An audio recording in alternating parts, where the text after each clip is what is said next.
Después de ser decapitados, las cabezas de estos dos hombres fueron atravesadas por una lanza y exhibidas en el puente de Londres. Amigas, amigos, el santo, o mejor dicho, los santos del día de hoy: San Juan Fisher y Santo Tomás Moro. Fisher y Moro son los mártires más conocidos de la Reforma de Inglaterra, dos víctimas de la terrible violencia impuesta a la unidad de la fe cristiana en aquellos tiempos tan agitados y turbulentos, cuando un hombre se rebeló y se quiso autoimponer como el Papa. La muerte de los dos nobles ingleses está relacionada con la tentativa del rey Enrique VIII en el año 1530 de deshacer su matrimonio legítimo con la reina Catalina de Aragón para casarse por segunda vez con la dama de la corte Ana Bolena. Fue una gran controversia que envolvió a mucha gente y que acabaría de manera trágica. El rey terminó casándose con Ana, en contra de todas las leyes de la Iglesia, que reconoce la indisolubilidad del matrimonio basada en el Evangelio.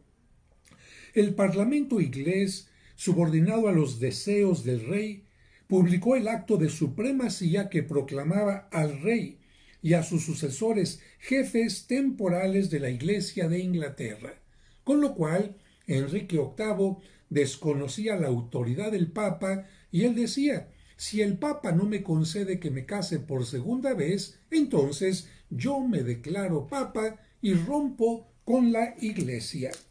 Tanto Fisher como Moro son figuras de extraordinaria magnificencia. Fisher nació en 1469 y murió mártir en 1535. Era el arzobispo de Rochester y probablemente fue el personaje más importante de la Iglesia inglesa de su tiempo, asceta y sabio. Su ideal era la reforma de la Iglesia por dentro, es decir, una transformación en todos los valores, una purificación de la Iglesia, dando personalmente el ejemplo. Fue un humanista sagaz, contribuyó para la restauración de los estudios en Cambridge. Cuando surgió el conflicto que te he mencionado y surgió para él un conflicto de conciencia, ¿obedezco al Papa u obedezco al rey? Este conflicto, provocado por el divorcio del rey, no dudó en denunciarlo. Bajo ningún aspecto estuvo de acuerdo en validar, como el rey exigía, el acto de supremacía del rey sobre la Iglesia. Durante 5 años, el rey se abstuvo de descargar su ira sobre este personaje de tanta dignidad y grandeza espiritual que todos respetaban, pero fue apresado en varias ocasiones hasta que finalmente fue condenado a muerte. Mientras estaba en la prisión fue nombrado cardenal, murió con la misma integridad con que había vivido. Era el día 22 de junio de 1535. 15 días después también fue decapitado Tomás Moro y su cabeza, de la misma manera, expuesta en el puente de Londres, atravesada con una lanza para burla del pueblo. Tomás Moro es sin duda alguna el mayor representante del Renacimiento inglés. Es famoso su libro Ensayo sobre la Utopía, que sobrevive a los siglos. Estaba casado y tenía un hijo y 3 hijas. De natural elegancia, con una cortesía digna y un tanto reservada, dotado de un humor inteligente, Moro representaba el modelo ideal del gentleman, lo mejor del temperamento inglés. Estas cualidades y sus relaciones con el círculo internacional de los humanistas lo hicieron un hombre famoso durante los largos años en que, como canciller, ocupaba el segundo lugar en el reino.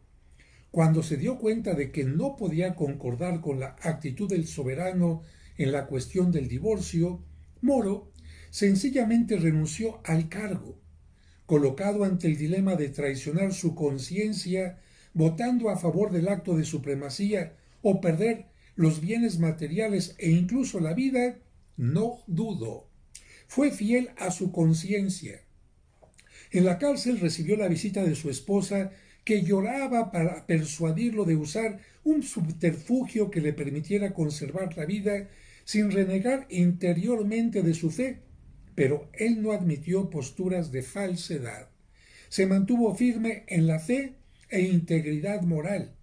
Sobre el cadalso donde sería decapitado, Tomás tomó la palabra y declaró: sean mis testigos de que muero en la fe y por la fe de la Iglesia Católica, y además como fiel servidor de Dios y del Rey. Rueguen a Dios para que ilumine al Rey y lo guíe. Bueno, aquí cómo se puede entender que soy fiel al Rey, precisamente porque una persona de tanta autoridad moral le estaba siendo fiel al Rey, diciendo: una cosa es que consienta lo malo que estás haciendo, y esto no sería fidelidad, porque la verdadera fidelidad es demostrarte tu error, incluso hasta las últimas consecuencias, que es afirmar el error con entregar mi vida. En ese preciso momento en que ocurrieron tantas deserciones cobardes, porque mucha gente, con tal de hacerle la barba, como decimos, al rey, Moro pasó a la historia como el hombre que no vendió su alma. Que el ejemplo y la protección de estos santos ayuden a esa nación a reencontrar el camino de la unión.